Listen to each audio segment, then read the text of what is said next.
Okay, good evening, everybody, and I'd like to welcome you to another one of our referee webinars, and this one is Fitness and Nutrition for Referees.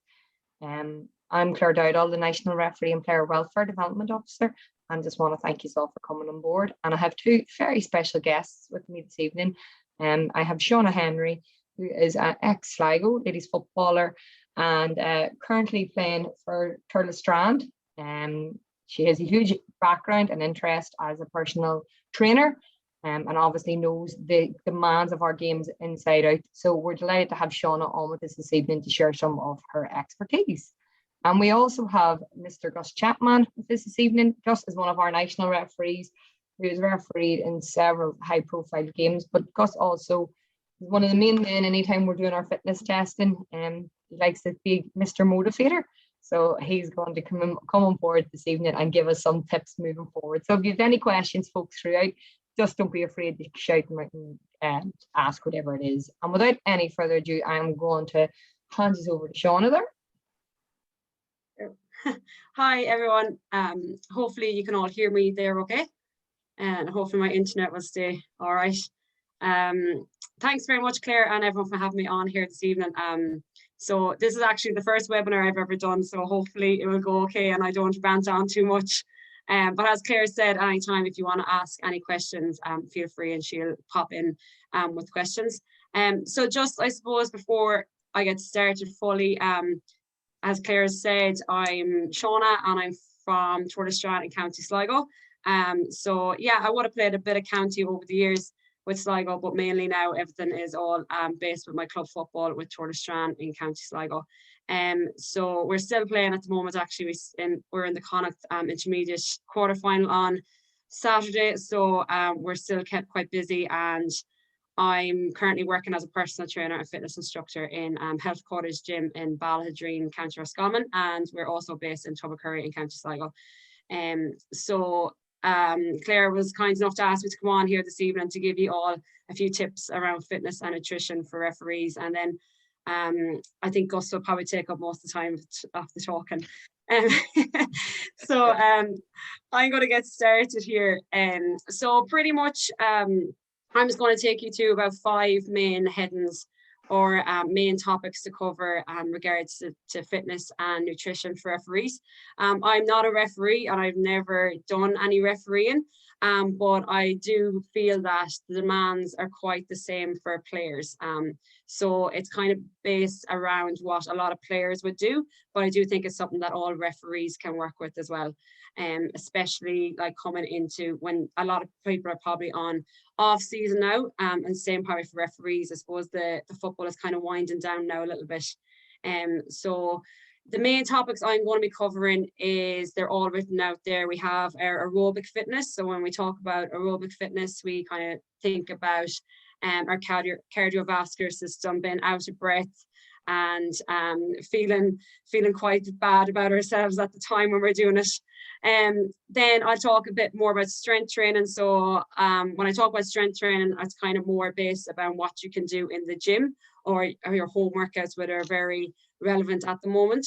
And then I have a little bit of information on nutrition. So I'm not actually a nutritionist, but just kind of general tips on what you can use. And I suppose it's kind of from a player's point of view as well, that would hopefully carry over to referees. Just a little bit on your recovery and how it's important for everyone. And then also on injury prevention, because it is a very relevant topic for everyone, not just players, referees. It's just for a general public as well. So just to get started with the aerobic fitness. So as I said, it is quite similar to players as well. So if you think about your fitness as a referee, you have to think of the demands of the game from a player's point of view, I suppose, and from your own point of view.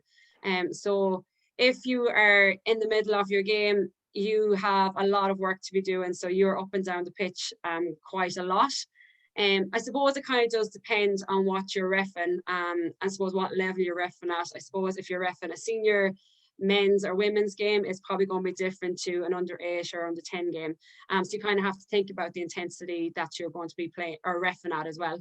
But in general, you're going to want to keep up with your fitness all the time.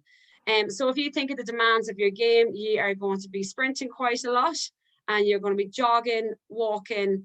You're going to end up doing a lot of change of direction, acceleration, deceleration, and running at different intensities. So it always varies.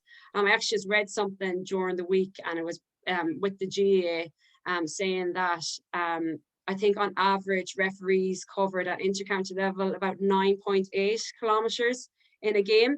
And that varies between sprinting, and it was mainly jogging and running and walking, sorry. So that is a varied intensity all the time. So that is the kind of stuff that you would need to be training towards. And 9.8K is quite a lot of distance to be covering throughout a game. So I think something that's very relevant to referees as well is that, I suppose, over the lockdown in particular, a lot of people, not just referees, players as well, were all getting caught in the trap of out on the road doing their 5 or 10Ks. And then when they came back towards football, there was an awful lot of injuries. I think physios are saying that they've never had as many injuries before as they had this time around. And a lot of the blame was on the road running, where in fact, it wasn't just going out on the road, it was the intensity that people were running at. So if you're going out doing a 5 or a 10K run, that is a lot different to going onto the pitch and sprinting and changing direction, accelerating and decelerating. That is mainly a lot of the stuff that referees are going to have to be doing. If you think about it, you probably cover between the 20-meter line to 20-meter line all the time. So you're running up and down that all the time. Also, I think as referees, you guys have to are tested, obviously, and I think your test is the yo-yo test. So that is quite similar to your 20-meter to 20-meter run. So I will be kind of going into a little bit of what you can do around that to build that fitness. But that is mainly something that you need to be working on, is running at various intensities and making sure you're getting your recovery and then being able to go again. A lot of other things will come into that. You often are going backwards, you're sideways, and they're all the things that need to be trained. So I know a lot of the time, I think over the lockdown in particular, everyone was running their 5 or 10Ks thinking they were seriously fit, going back training, like I'm running a 5K in 20 minutes, I'm flying it. And then as soon as the pitch, they were crippled just because they weren't getting that pressure to their muscles that are used for football. So it's the same for referees. You need to be using those muscles and training those muscles in that sprint, jog, walk, change of direction, acceleration, deceleration, and the different running intensities. So just based on that, so to build up on your aerobic fitness and the kind of intensity or level that you guys will be running at, a great way to build up around it is including a bit of HIIT training into your sessions. So especially now, I suppose, if a lot of you are kind of on what you'd say off season, if you're not really reffing as much at the moment, these are great tips to have instead of going out just running on the road doing your 5K or 10K. So with the HIIT sessions, that is high intensity interval training. So it's running for or working for a certain amount of time, so say 30 seconds, and then you get your recovery for 30 seconds. So if you think of it when you're reffing a game, you could be up and down the pitch for about 30 seconds, and then there might be a break in play, and you get your recovery then, and then you have to be ready to go again. So in that, you probably have your change direction stuff, or where you're accelerating and decelerating as well. So it's just short bursts of intense running followed by a rest period. So you can do that in many different ways. You can do that from being on a bike, you can go 30 seconds on, 30 seconds off. But to keep it more sport specific or more specific to what you guys are doing, a great way to do it is through running. So I have their information on mass runs. So that is something that a lot of teams, I think, especially in the second lockdown, would have worked on an awful lot more, is getting that maximal aerobic speed work into each player. So for players, it was an easy way to do it for teams because it can be quite individualized. And it's the same for referees. It's quite an easy way just to build up your fitness. So it is quite technical. There is times and calculations to do on it, but I'm going to keep this as simple and as basic as possible, so you don't have to do your calculations as such. It can just be broken down literally that if you're on a pitch, you could start at the end line and grab a cone, you run 15 seconds as far as you can in that 15 seconds, you drop that cone, you get a 15-second breather, and you go again and you try to cover that same distance in that 15 seconds. So you work for 15 seconds on, you get a breather for 15 seconds. And you could do that about 8 times. And trust me, you'll know all about it after you have that done. So that's a great way of building up that short, intense running. And then you could get a breather for about 2-3 minutes, and then you can add on that little bit extra more. So you could do your running for 30 seconds, you get a 30-second breather, and again, you could do that for 8 rounds. And again, you would know all about that. It's actually quite tough to be doing. So that is pretty much mainly what referees mainly will be doing, is maybe just 15 seconds of work in a game or 30 seconds of work in a game. As I said, it can be more individualized. There is calculations.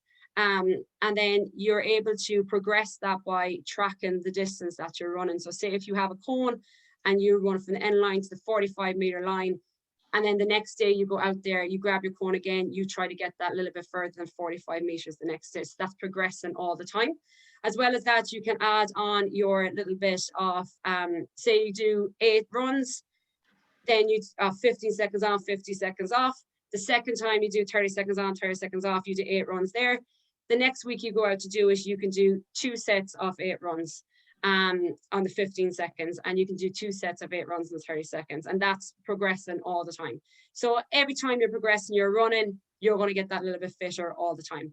And that will definitely help everyone who's refereeing on the pitch. So that's definitely going to build up your fitness throughout. So that's just a little example of something that you can use to get that little bit fitter for games, and also to help with your testing for the yo-yo testing that you'd be doing as well. Sean, this is a big one. A lot of the referees now, they're trying to get up and they're trying to do the yo-yo testing in and around us, and it would be a real focus for them to try and cross the line. So this is the type of training, if you wanted to go out and perform well in your yo-yo test, that you would recommend. It isn't the 5Ks, it isn't the 10Ks, it would be more suitable to these mass runnings. Yeah, absolutely. Basically, because this is similar to a yo-yo test as such. You're going to have to change direction. You're going to have to be working in short bursts. So that's exactly what the mass runs do. You are working at like 75 to 80% intensity all the time. So that's what it's going to be like in a yo-yo test. And you're doing a yo-yo test or a bleep test or any sort of test you're doing, you're not going to be at a constant pace running all the time. You're not running laps around a pitch. You're going to be working hard. You're going to be getting a little bit of a breather. So that's why mass runs would be a great one to help with the yo-yo test. And Gus, so hopefully that helps a little bit. Yeah, Gus, would you do any type of this specific training, or how would you? Yeah, Claire, like it's the same. Like it's easy to go out and run a 10K. But then when you come up to do the bleep test, it's totally different training, like you're not running a straight line for 10K. Like that 15-second, the mass one there is perfect to run for 15 seconds, but you have to learn to turn as well. Because with the bleep test, you're running out 20 meters, you're turning and back 20 meters. So it's very important that you get your turning. You put turning into part of your training as well. As Shauna was saying, like you're not straight lines, you're moving. So you run out your 20 meters and you turn and you get back your 20 meters, and then you take your 15-second break and you go again.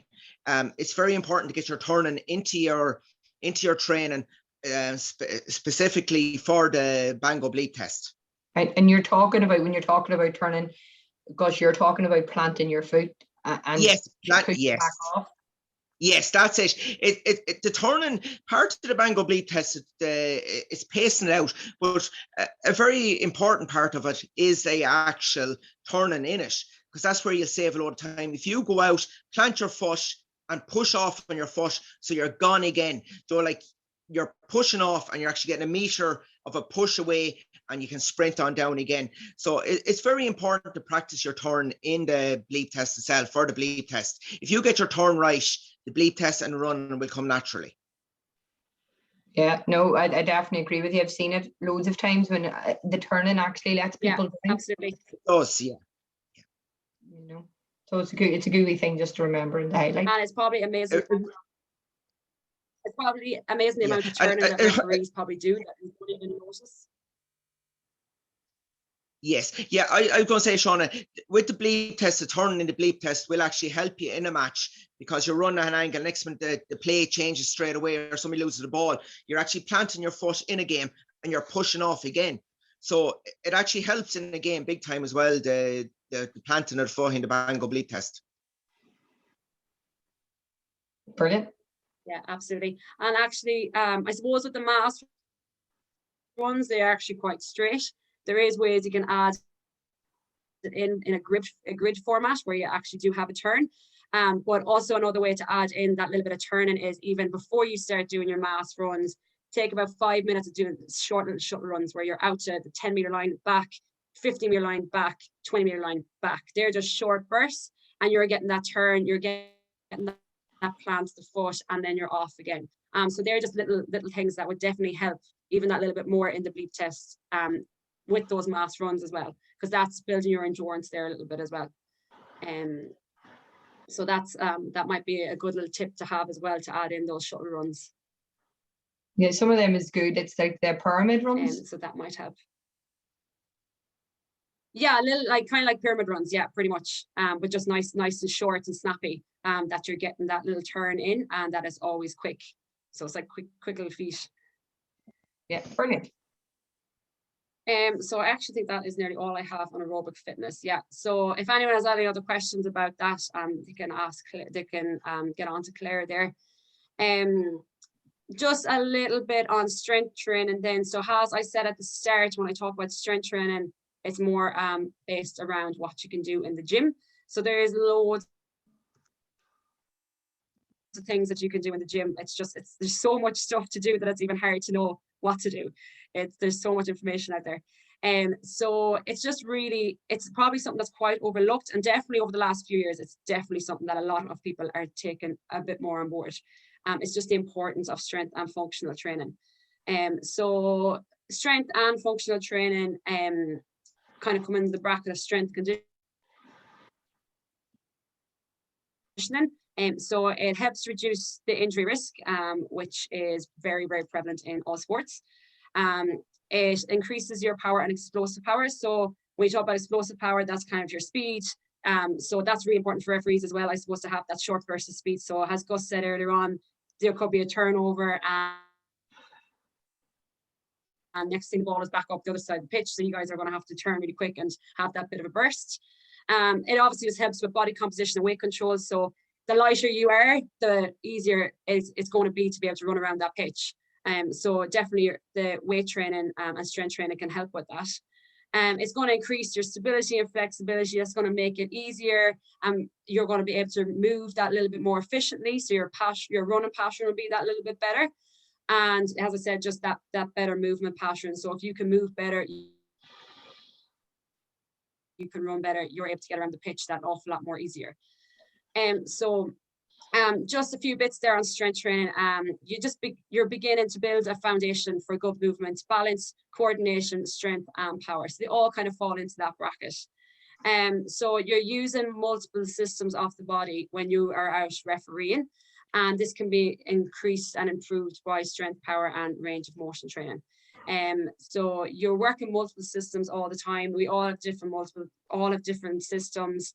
Our energy systems play a massive part in our training. So you just want to be able to train the right system all the time. So I don't have a program or anything done out here, but just a little basic stuff that you can start on in the gym if you're not used to it. So pretty much the basics in the gym when it comes down to strength conditioning is you have a push exercise, which is mainly your chest or your shoulders. You have a pull exercise, which is all your back kind of stuff. You work on your legs and you do a core move. So they're your 4 basics that you need to work around. So if you're just doing 2 sessions in the gym a week, if you incorporate a push movement, a pull movement, a leg movement, and a core movement, you can't really go too far wrong because you're getting most of your muscles working there. There's loads of different exercises you can do for that. Push exercise example might be a chest press or a push-up. A pull exercise might be a row if it's a lot easier to do in the gym. Legs could be a goblet squat, a lunge, all of those kind of things. And core would be a plank or something simple like that. So they're all quite functional movements, and that is what will help your body move that little bit better on the pitch. So when I talk about functionality, you're talking like about free weights versus machines. So if you're in the gym and you're working machines, a lot of the time your machines you're kind of sitting down on, where you're on a pitch, you're not going to be sitting down. So when you're doing free weights, you're more going to be standing up, using your body that little bit more to stabilize your muscles, to get more function into your body, which will help when you're running. It kind of prepares you an awful lot more for your sport in terms of your refereeing, and it gives you that little bit more efficiency to handle your own body weight. So it's amazing the amount of people that can't do body weight exercises. They're actually really the toughest things to do. But when you're able to handle your own body weight that little bit better, you can handle weights that little bit better. And again, that just improves your movement. So in each thing you want to do, as we talked about in those mass runs, it's all about progression. So when you're in the gym, you want to be able to progress all the time. So 1 week, if you were lifting a 10 kg dumbbell, the following week you want to either lift that better, you either want to increase your weight, or you just increase your reps. So a lot of the things that helps with getting fitter is progressively overloading everything. So if you do 3 sets of 10 reps in a push-up, the next week you either want to do 3 by 12, or you want to do 4 by 10, or you just want to be able to get that a little bit better at doing it. So also what can help there is reducing down your recovery time. So if say it takes you about a minute to recover after doing 10 push-ups, if the following week it takes you only about 50 seconds to recover, that means that you have progressed that movement and you have progressed already. So you're getting that little bit fitter, that little bit stronger, you're increasing your functionality. So as you get that little bit stronger in the gym, if you're starting out basic stuff, as you get stronger, you want to be able to add in more single leg exercises. So single leg exercises are really important when you're running. If you think about running, you are mainly using one leg nearly all the time. You're pushing that ground away while that other leg is off the ground.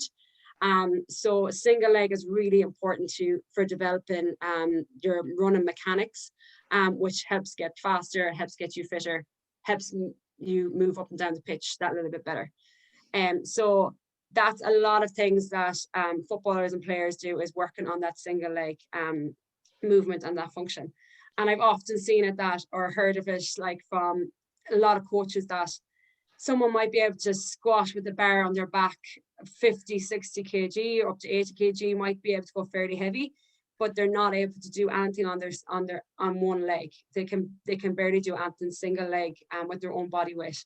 And you need to be really strong on single leg to be able to run properly with your mechanics.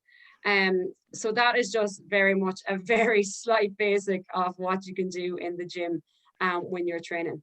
And again, if anyone has any questions or more specific questions about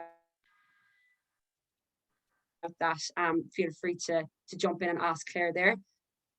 I think one of the big things, Shauna, is a lot of referees think that like going and refereeing is training, you know, and I think it's probably trying to get the point across that you actually should be training to referee, in terms of what you're saying. Even all the strength stuff, starting at basics, carrying your own body weight, is going to help let you have a longer refereeing career, because you're looking after your body that wee bit better. So it is a really something probably not to be afraid of. It's probably something a lot of referees wouldn't even think of doing, but it can be, as you said, very basic. Yeah, absolutely. That's actually why I just put in the very basics of the gym there, because it is probably something that is overlooked. And actually, a lot of the times I know a lot of coming into the gym, like males and females, the first thing they say is, oh, I don't want to get bulky. They just have the perception that going into the gym is either they're going to start lifting weights, they're going to get bulky, or they're going to slow down. Whereas if you're getting stronger, the heavier you're lifting, the more muscles you're using, you have to use up more energy, your muscles have to recover, and as they're recovering, you are getting stronger all the time. So it's actually like a massive part that can help your fitness even though you'd think it wouldn't correlate or there wouldn't be a relationship between them, but it's a massive thing that can help your strength and fitness on the pitch as well. There's loads of things you can do. But as I said, the basics there are your push, your pull, your legs, and your core. And if you're working them, they will carry on to help with your fitness for refereeing. And Shauna, someone's just asked there, could you, sorry, again, just repeat an example of an exercise that you could do for each of them? Just asked that in the question. So could you give another example of what a push exercise is, a pull, a legs and a core? Yeah. So a push exercise could be a chest press, or a more bodyweight one would be push-ups, where you could easily do at home. Also a push exercise that does your shoulders. So you could go with an overhead press or a lateral raise out to the side. They'd be more your push exercises. Your pull exercises are all for your back pretty much. So you could have a row where you have dumbbells, you're rowing back, or if you have a TRX or a suspension trainer at home, you could do a TRX row. Also, we have for your legs, you have your squats, which is mainly a quad or knee dominant exercise. You also could have a glute bridge, a hip thrust, lunges, loads of variations you can do with your legs. There's actually two parts you can work with your legs. Is that you have your back, so you have your glutes and your hamstrings, where hamstrings, I suppose, are very important and a massive injury problem with footballers and referees, because like that, the demands aren't going into it. And when you go back on the pitch and you're sprinting, they're the first thing that's going to go. So building up your hamstrings to strength training is really important. So hamstrings, you can have your hamstring walkouts. You can use sliders, you can use a Swiss ball, adding in that movement, you're straightening out your legs. That's always going to work your hamstrings. And also for your core, you can have plank. There's loads of different core exercises. Well, dead bug is a massive one. If you look that up, they mainly are the exercises. I hope that cleared that up there. Yeah, loads of examples, thanks. Yeah. I actually during the lockdown ended up doing a few videos with Sligo LGFA. I think they're posted up on YouTube, where they're actually 4 quick 20-minute videos that you can do at home, and they include all single leg push exercises, pull exercises, and core exercises. That if anyone wants to go on to YouTube, they're up on there, or with Connacht LGFA as well. So they give good examples, and you can progress them into the gym as well. If you look at the Sligo's Facebook page, they're on them. They're for them for 20 minutes. It's probably the easiest place to actually see them. Stalking them myself, so no. Yeah, probably is the best place to get them. Yeah, so they incorporate everything in them that's important for on the pitch fitness. So back on the 3 modes pretty much of training, you have your strength that you can work on, you have hypertrophy, which is your muscle building, or you have endurance. So they're all the basics as well when you're in the gym. So if you're working for strength, which is really important for every life, not just for players or referees, for everyone pretty much. You are just working with sets of 1 to 5 with repetitions of 1 to 5. So that means if you are doing a squat, say, you can do 5 reps and you could do 5 sets of that. That is mainly when you are built, or not built up, but when you are a bit more used to the gym, that you're able to go that little bit heavier. That is where you would incorporate your strength training. So you're lifting heavier weights, and you usually perform this at the start of your session. So this is where it would take up more energy to use. So that's usually where you do it at the start, because you need as much energy as possible to work on your strength. It does take a while to build up, because mainly you want to make sure that your form and technique is better for doing these type of movements. Strength movements can be done with anything really, any move. It's just to make sure that you're kind of lifting heavier, that you're near lifting as much as you can, but just to make sure that your form is better. A lot of the times in the gym as well, you see people lifting heavy weights, but their form isn't good, and that's definitely going to lead to injury. So to build up on your strength, you just need to take things back a little bit, drop weights down, just to make sure that everything's that you're working everything properly. To do that hypertrophy training, which is where you're building muscles, which especially now when off season is happening, and as referees, you may not be refereeing as much at the moment if there isn't as many games going on. This is a great time to work on building muscle that's going to help strengthen you when you're out on the pitch. So that is where you might do 3 to 4 sets of an exercises that you might do 12 to 15 reps of. So you might say, take for example, a squat again, you might do 12 to 15 reps of a squat, take a breather, you might do that 3 or 4 sets. So you're getting loads more reps in there, but you're not lifting as heavy. Again, your form and technique is important, and you usually perform this after your strength training. So, but you include that kind of in the same session. It's kind of more accessory work. So there is a lot of time where you can add in your single leg work as well. And then your endurance will be 15 reps plus. You're working a few more sets. You might do about 4 sets of this. This is more where you're working. You mightn't work very heavy with your weights, but you're getting in a lot more reps. So an example of this will be a circuit type training. So I'm sure everyone here has heard of circuits. So if you have maybe done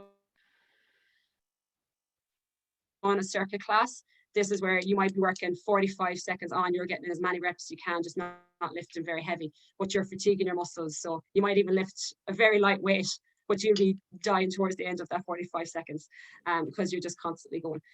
So especially now, I suppose I do quite a lot of circuit training and classes in the gym. So it is a great way at this time of the year when there is a bit of an off season to be able to build up your endurance in the gym by using circuit training. So if there is classes that are on near people, it is just an easy way of going in, getting a bit of work done. You're building your endurance, you're building your hypertrophy there as well. And you don't have to think about anything. You're in there and it's done for you. You just have to follow whatever is going on. So it's a really great way of just building up that little bit of fitness. I also have in there about spinning. I put that in because spinning is also a great way of building up that little bit of endurance as well, especially your aerobic fitness. A lot of the time on the off season, people do, like players and referees do actually go out on the bike or do spinning classes because it just helps build up that endurance. You're working again at different intensities all the time. So that then goes over to what you're doing on the pitch. So I think actually that's all I have about the gym and strength training. So if anyone has any questions about that, feel free to ask them there as well. Yeah, someone's come in there. On a little bit. Someone's come in there, Sean, and said, do we combine these or move through them? What would be your advice? Sorry, so to combine the is that, sorry, I think my internet went there.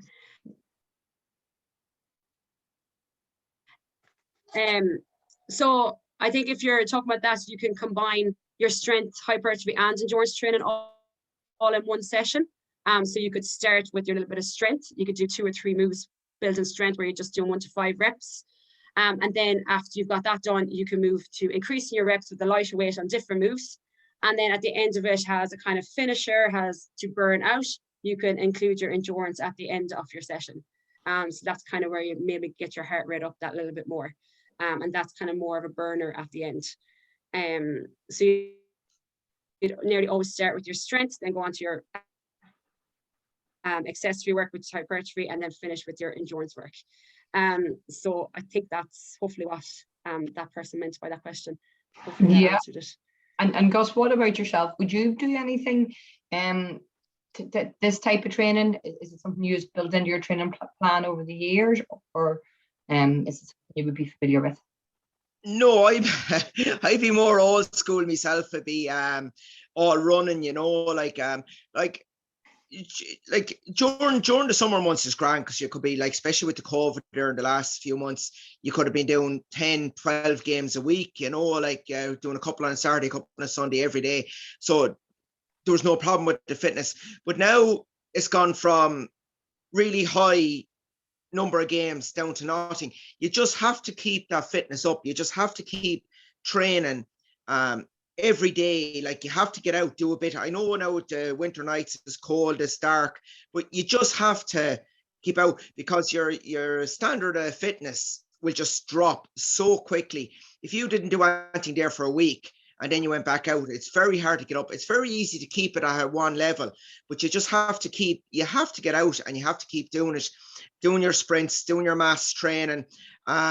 If you don't, it's just a waste of time, like you can't just take 3 or 4 weeks off and then expect to jump straight back in and do 5 or 6 games in a week. It just doesn't work. That's where all your injuries are going to come in. Yeah. No. Absolutely. So as Gus was saying there, I suppose when your intensity of games and stuff, like your level of games has dropped now. So that's, and with the dark nights and stuff, it is quite hard to get out and fit in that type of running or any bit of exercise outside. It's the last thing that a lot of people want to be doing. So that's where getting into the gym and working on things that maybe you haven't worked on before, like your strength training, getting into maybe a few circuit classes or kind of class that are going on in the gym would actually massively help, because it's a lot easier to go into a warm building and work out than it is to be going outside the dark nights and it raining. So, and it is kind of interesting as well if it is something that you've done before.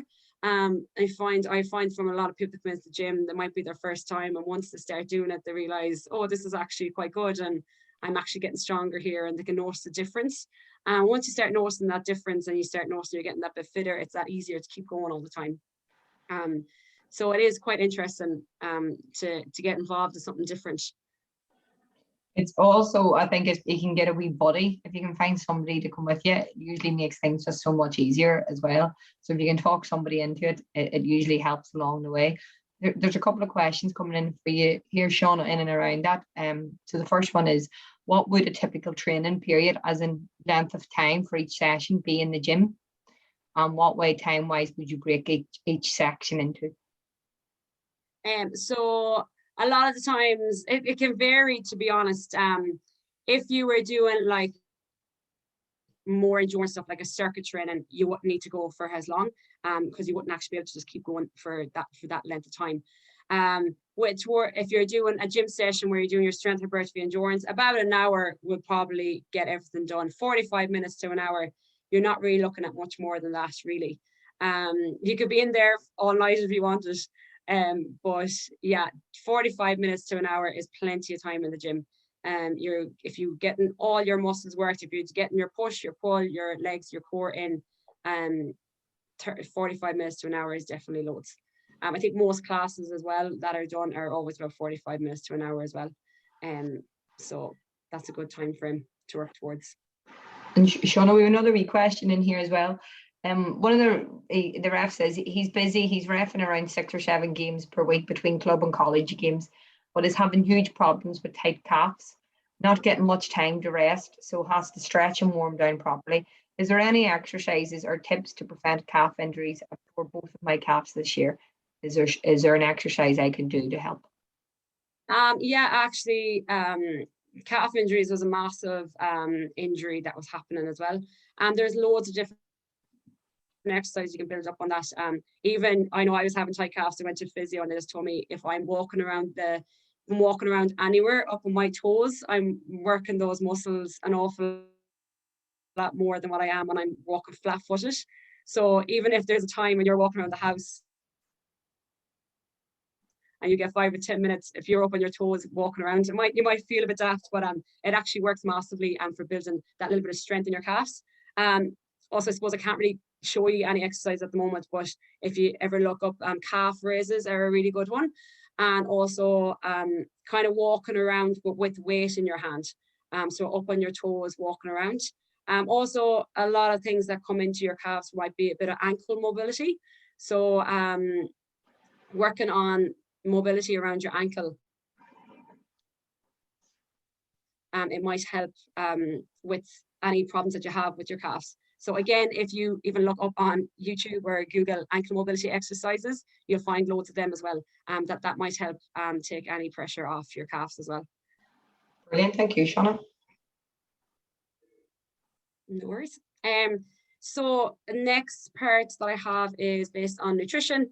So this is just some very general tips that I have here. So why is nutrition important for referees? So if you look after nutrition right, you hopefully will have more energy. So when you're out on the pitch, you'll be able to keep going that little bit longer. So for you guys, I suppose your decision making is very important. As you fatigue, as you get more tired, you're going to lose that little bit of concentration and your decision making might drop. And you want to be as focused as you can for that whole 60, 70 minutes off a game. So if you have proper nutrition on board, if you're fit, if you're able to keep going, your decision making will last and will be better for that whole game. It also is important for your recovery after the game. So for that person who's saying we're having problems with their calves and they're not getting much recovery, it's really important that their nutrition is right, and that will help when they don't get much time to rest, and just in general for your overall well-being. So as I was saying before, that if you're that little bit lighter, it's that easier to walk around the pitch or to run around the pitch. So just in your general well-being, to feel better about yourself, nutrition is a massive part of it. I just have a slide here on macronutrients. So this just breaks down the different components of nutrition. There's an awful lot more to it than this. It is quite a complex topic, but this might just help hopefully for a little bit of, or for a few of you guys. So I just have there to start about carbohydrates. So I think carbohydrates are the enemy for most people, what they think is the enemy. But actually carbohydrates are the main fuel source for people completing high intensity exercise. So what some referees might be doing. So as I said, it does depend on what type of game you're refereeing. If you're refereeing a senior inter-county game, it's going to be an awful lot more demanding for you than it's under 8 or under 10 club game. So if you are refereeing at a high level, or if you know it's going to be a game where you're going to have to be at your top level, it is really important that you are fueled up and you get your fuel from carbohydrates. There's no other way about it. So higher carb load on a game day or a day before compared to a rest day. So if there's a day where you're not doing any exercise at all, you won't need as much energy in that day. Whereas if you're out reffing a game and it's a high intense game, you're going to need that little bit more energy. So that's where your carbs come into play. So before a game, if you eat 2 to 3 hours of a meal where there's a high carb source, you should be ready to take on that game. And then if you're feeling that little bit hungry before the game, just 1 hour before the game starts, you can have a little bit of a top up of something small. So as I said, it does depend on the intensity of the game. And then just some examples of carbohydrates is rice, potatoes, bread, rice cakes, or fruit. So say for example, in your main meal, 2 to 3 hours, you could have chicken and rice would be a very basic one to have. And then say an hour before your game, you could have a rice cake with a banana. So that is just refueling that carb source for you, that you're able to just keep going and have that energy to last that whole game, that whole 60 or 70 minutes. Protein is a massive one for growth and repair of the muscles. So you should consume protein very shortly after your game, so that helps promote your recovery. So you can evenly distribute your protein intake throughout the day. So for every meal, you should try have a protein source. So you're not just having one massive load of protein in the morning time, or for your dinner, that you're having some at your breakfast, you're having some at your lunch, and having some for your dinner, and has a few snacks in between. So you can include this as in your main meal before the game as well. So as I said, chicken and rice, very basic, very common meal to have before a game.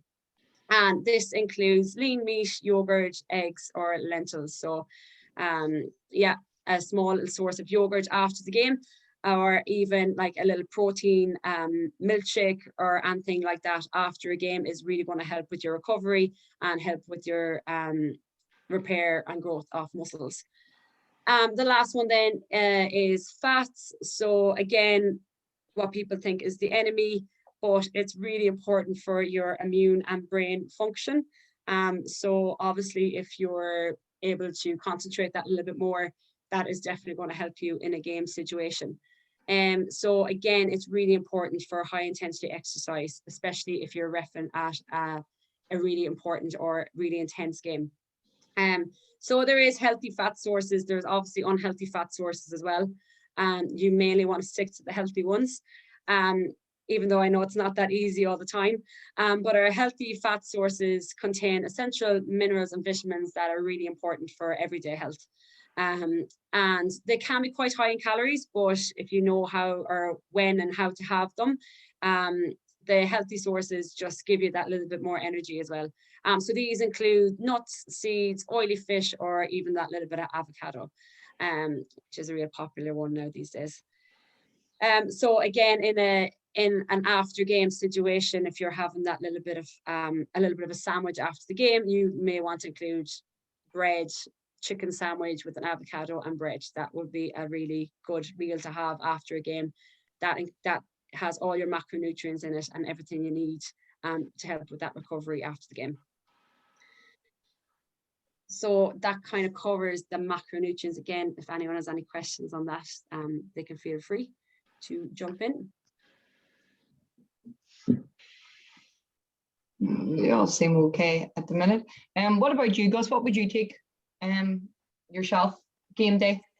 Oh, yeah, well, game days, it's always important, as Shauna said, to eat the 3 hours beforehand. I'd always have a good meal, and then before, it's always water, always drinking water. If you're ever traveling to a match, you're always sipping away in water, which can be a nightmare at times, because half the time you're looking for a petrol station to go to the toilet.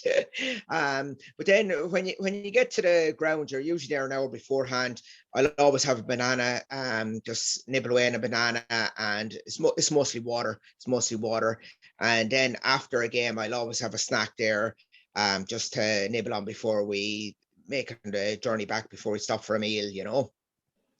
That'd be it. Water is the big thing. I think water is a massive thing. Is you're sipping water the whole time, and your meal, a good meal 3 hours before a game anyway, you know, definitely. Plenty of water on board then. Good man. Yeah, water is so important. Another part of it, I don't know actually if Gus, you do buy into it, is with sports drinks, maybe a bit of Lucozade Sport throughout the game or just before the game starts or at halftime. That just helps keep your energy levels and that carbohydrate source just ticking over all the time.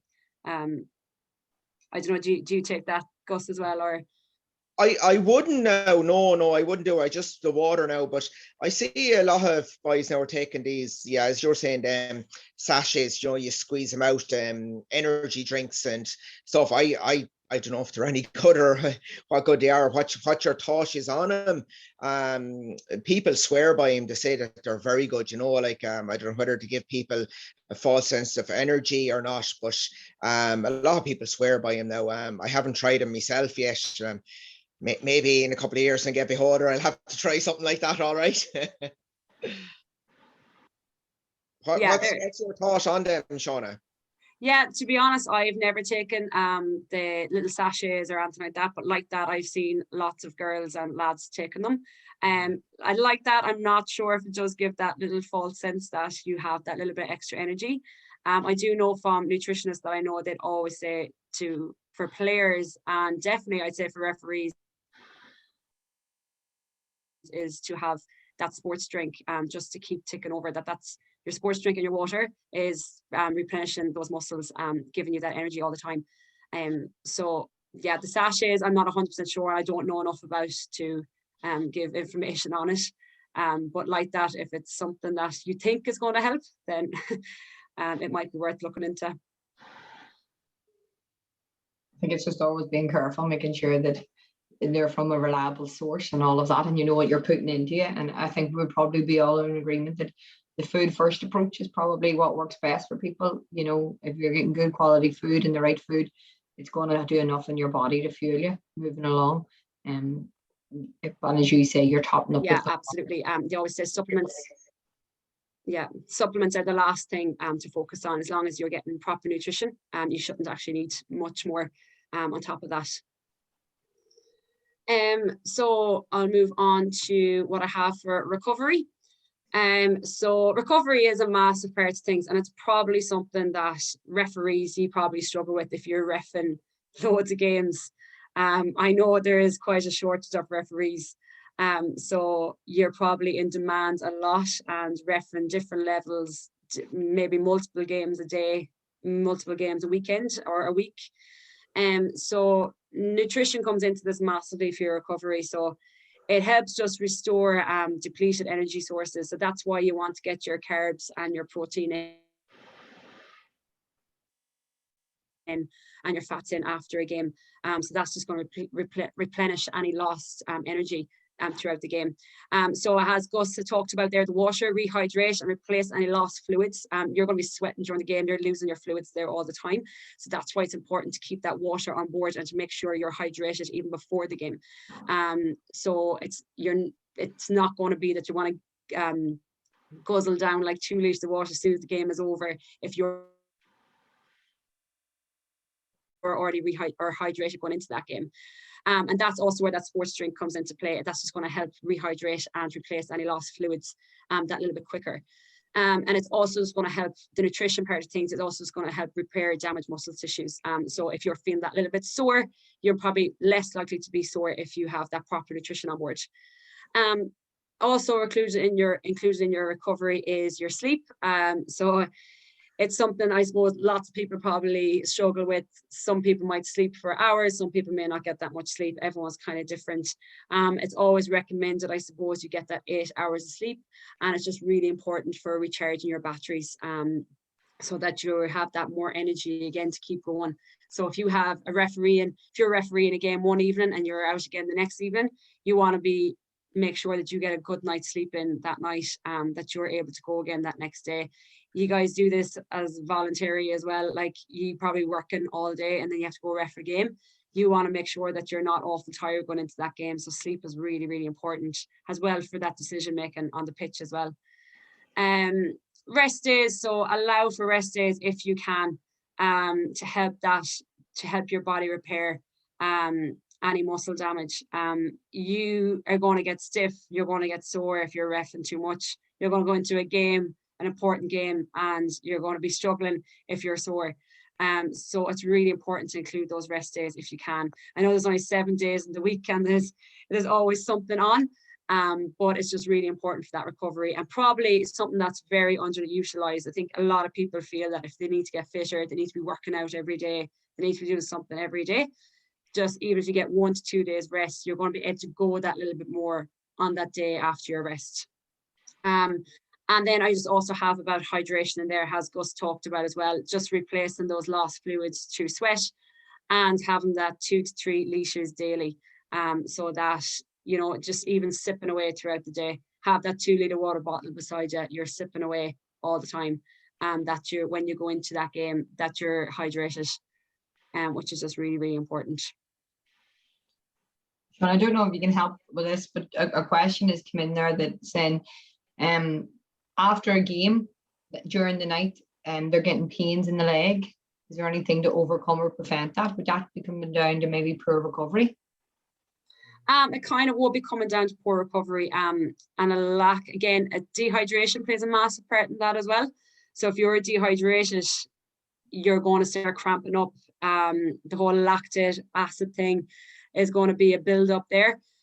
So making sure that you are hydrated before that game, and that like that you're getting that bit of recovery in, that you're not constantly overdoing yourself, working at high intensities all the time. That is when you lie down, you're not moving, your body's going to start to cramp up, you're going to get stiff. So yeah, hydration is a massive part in that. Brilliant, thanks. No other.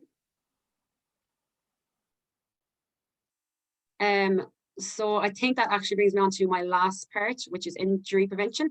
So in injury prevention, it kind of everything that we've talked about, the aerobic fitness, the strength, your nutrition and your recovery all plays a part in that injury prevention. So if you are going out and doing those 5 or 10K runs, when you go out to do that ref that game, you're going to notice a massive difference. So if you're prepared to do that and it's something that you've been working on, it's not going to be a shock to the system, so that your body is prepared to do that. So high intensity running will prepare your muscles for some of the demands of the game, because you are going to be running at a high intensity in some games. So building strength to help prevent injuries. So your muscles are stronger, your bones are stronger, you're going to be that little bit more mobile, that little bit more flexible, and help with that stability when you're running. So that's definitely going to help with injury prevention. Hamstrings and quad injuries are probably the most prevalent injuries in people who are running, especially at high intensities and doing those short little bursts that referees will be doing. So hamstrings, building your strength around your hamstrings, making sure you're getting that that strength into those hamstrings, and that you're getting the muscles ready to prepare yourself to running at those high intensities in those games. And just to make sure, again, you get that little bit of rest in as well. If you find that your hamstrings are getting really tight and then you have to go and ref another game, you're going to have to take a rest there at some stage, that they don't end up pulling. So yeah, as I said, it's just very important to build that little bit of strength around an area that you might struggle with. Also, as well as hamstring and quads, hips and glutes are a massive one as well. I think a lot of people in general have awful tight hips, and that kind of comes from sitting down so much. And it's something that's massive these days, that everyone is always sitting down. A lot of people work desk jobs, work in offices, you're sitting down all day, and then all of a sudden you're going out onto the pitch and running around. Maybe not have warmed up properly, may have had to travel there as well. And now we're sitting in the car and go out onto the pitch, and then your glutes and your hips are going to play up a little bit there. So there is little things that you can do to help with your hips. Again, I have done a lot of that in those videos that I done over the lockdown. If you want to have a look at them, that you're building that little bit of strength in them. I also just have in there for injury prevention is warm-ups. So I know like loads of teams get there before games an hour beforehand. A lot of times you don't see a referee maybe until about 15 minutes before the game. So it is important that you guys get a good warm up in as well. That's going to help with your injury prevention. So a massive thing around warm-ups that they're done properly, and that you have something that we call a ramp protocol too. So your ramp is just raising your heart rate to start. So that is just a little jog, getting your heart rate pumping, a few high knees, heel flicks, side to side. So you're just moving. You know yourself when you're getting that heart rate up, when you're feeling that little bit warmer. After you've done that, you can activate your muscles. So as I said before, your glutes, maybe just doing a few squats on the pitch, getting your core going a little bit, maybe hold a plank, add in a little bit of movement to your plank, you're tapping your shoulders. That's going to get that core going that little bit more. After you do that, just mobilize. So a few little stretches, but making sure that they're kept dynamic so that you're always moving through your stretches, that you're not holding a static stretch for 30 seconds. That's just going to slow you down a little bit when you go into the pitch. So you're constantly moving through your stretch. So you often see people with their hamstrings stretched, they're walking while they're stretching their hamstrings, they're walking while they're stretching their quads. So you might hold that little stretch for 5 seconds, do a little jog, and then stretch your other leg. They're just little things that you can do that will help mobilize you for the game. And then potentiation just kind of means that you're kind of maybe getting the heart rate up a little bit more, that you're adding in a little bit of short bursts just before you start the game, because that's what you're going to be doing when you do the game. So that's just mainly getting you ready to get into that game mode as such. So it's just there's little handy tips for you to get warmed up before you start the game. I don't know if referees do that, if you do the ramp protocol before your games, or if it's something that you'd heard of. It's definitely a really easy one to use. I actually hadn't heard of the ramp. You obviously bring them into your warm up, but it's really easy to remember if you can sort of break it down. And I thought it's a good one to have. Yeah, absolutely. It is just really easy to remember. Just raise, activate, mobilize, and potentiate. And it can be short. It can be 5 or 10 minutes, but you're getting all the basic movements in there. That's what you need to go out and be ready to referee that game. So I actually think that is it. That's great. If anybody has any questions for Shauna, thanks so much. I think you covered everything so clearly there, and great examples throughout. It was brilliant to hear it and have a different perspective on it. If you were to leave, I'm going to ask the both of you this one question: what would be your one top tip regarding fitness or refereeing or getting there? For me, that one top tip would actually be to keep it as specific to what you're doing as you can. So as I said, I've said this so many times, not to be training for something that you're not going to be doing in that game. So you should be training towards what you're going to be doing.